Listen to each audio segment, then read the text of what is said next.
आज मैं कोई फैसला सुनाने नहीं आया हूं, ना किसी व्यक्ति, पुलिस और सरकार पर आरोप लगाने।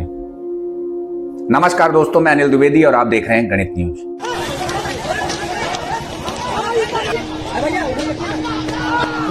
एनकाउंटर के खिलाफ कोनो तरह नारेबाजी हो रहा है पुलिस प्रशासन की। मैं सिर्फ कुछ सवाल रखना चाहता हूं, ऐसे सवाल जो शायद आज लाखों लोगों के मन में उठ रहे हैं और जिनका जवाब आज नहीं तो आने वाले समय में सिस्टम, सरकार और जिम्मेदार लोगों को देना पड़ सकता है। इतिहास गवाह है कि इस देश में आत्मसमर्पण करने वालों को कई बार नई जिंदगी दी गई है। डाकू मलखान सिंह नेता बन गए, डकैत फूलन देवी सांसद बन गई और आज भी नक्सलियों को मुख्य धारा में लाने के लिए करोड़ों रुपए खर्च किए जाते हैं ताकि वे हिंसा का रास्ता छोड़कर सामान्य जीवन जी सकें।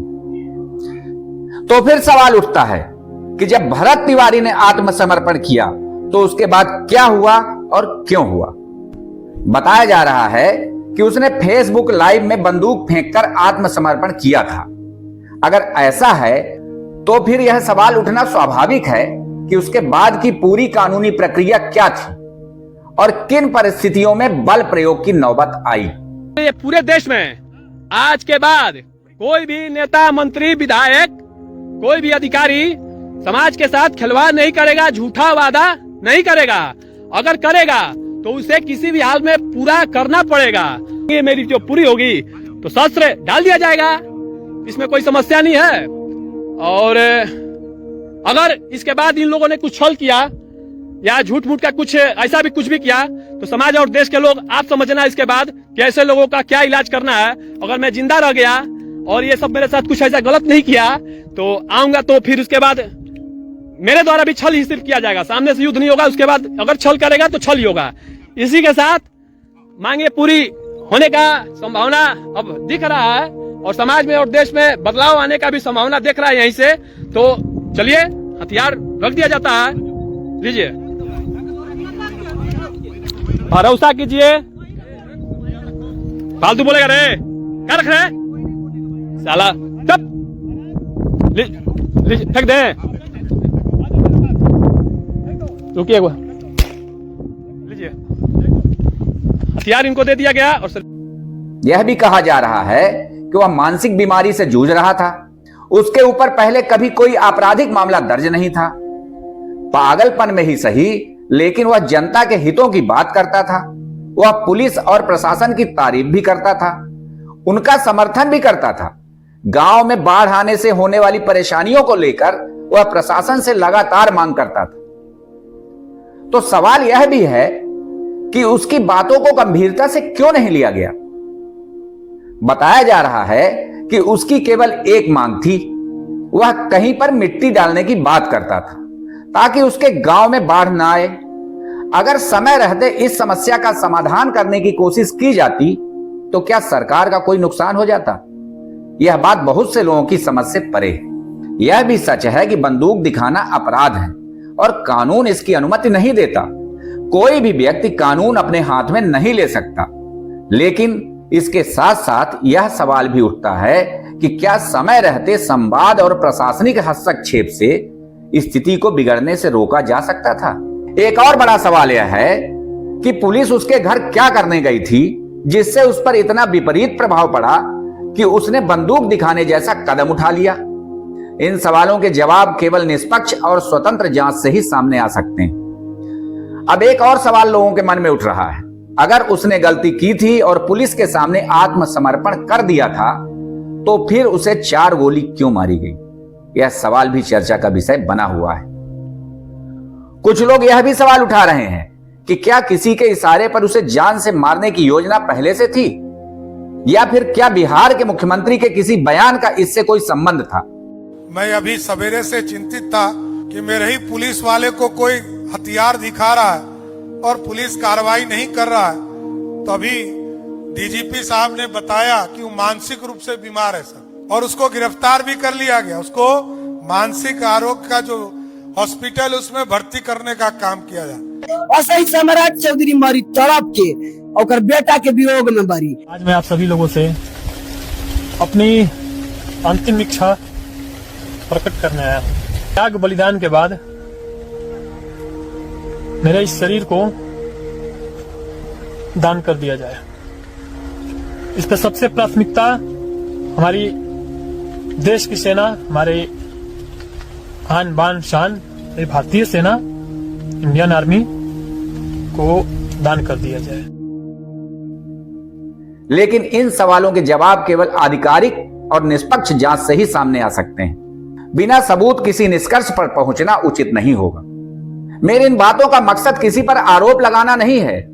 मेरा सवाल पूरे सिस्टम से है। अगर कोई व्यक्ति अपनी जायज मांग रखता है तो क्या उसे अनसुना कर दिया जाएगा?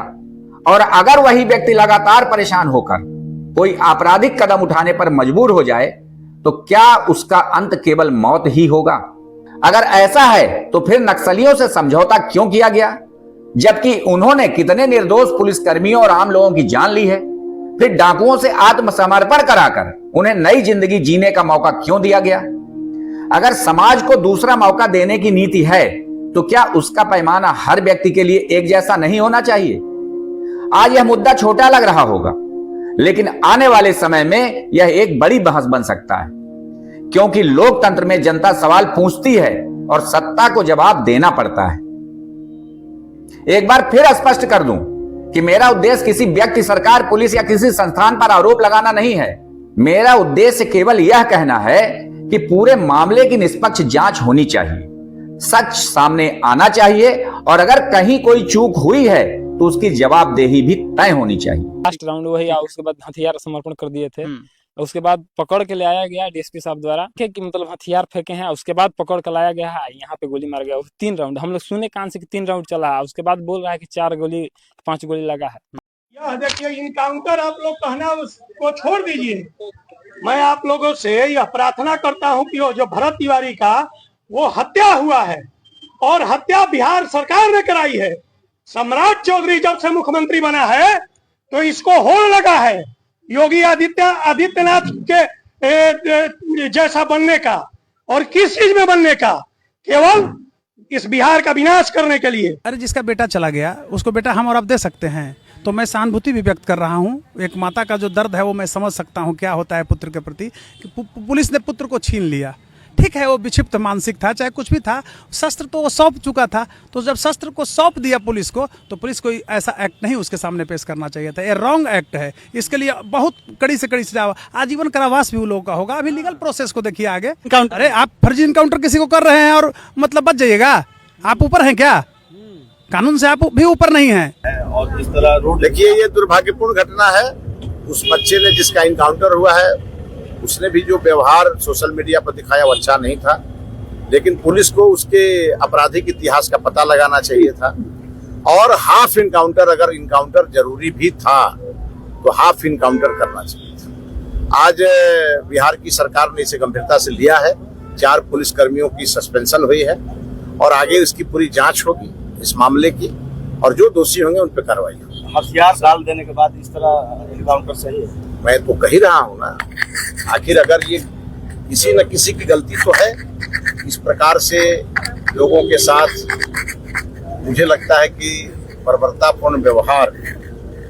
अब कोई बच्चा है, अगर वो गलती कर भी रहा है तो उसके लिए सजा का पैमाना है, एकदम अंतिम सजा नहीं। हाँ, कोई कुख्यात अपराधी है, अगर वो मतलब वांटेड है, वैसे लोगों के लिए तो किसी के मन में कोई दया नहीं रहती। उत्तेजित हो रही है बिहार की पुलिस क्या? हाँ, बिहार की पुलिस को धैर्य से काम लेना चाहिए।